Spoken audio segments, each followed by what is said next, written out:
112వ కీర్తన ధ్యానము. ఈ వాక్యాలను 2-3 సార్లు విని దేవుని ఆశీర్వాదాలు పొందుకోండి. యెహోవాయందు భయభక్తులు గలవాడు, ఆయన ఆజ్ఞలను బట్టి అధికముగా ఆనందించువాడు ధన్యుడు. వాని సంతతివారు భూమి మీద బలవంతులగుదురు, యథార్థవంతుల వంశపువారు దీవింపబడుదురు.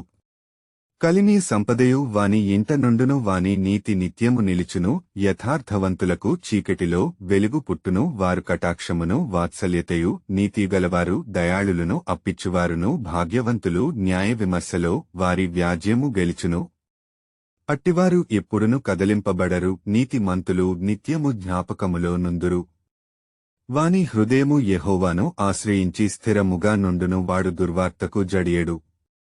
వాని మనస్సు స్థిరముగానుండును, తన శత్రువుల విషయమైన తన కోరిక నెరవేరు వరకు వాడు భయపడడు. వాడు దాతృత్వము కలిగి బీదలకిచ్చును, వాని నీతి నిత్యము నిలుచును. వాని కొమ్ము ఘనత నొంది హెచ్చింపబడును. భక్తిహీనులు దాని చూచి చింతపడుదురు, వారు పండ్లు కొరుకుచు క్షీణించిపోవుదురు. భక్తిహీనుల ఆశ భంగమైపోవును. ఈ మాటలు నచ్చితే ఆమేన్ అని టైప్ చేయండి.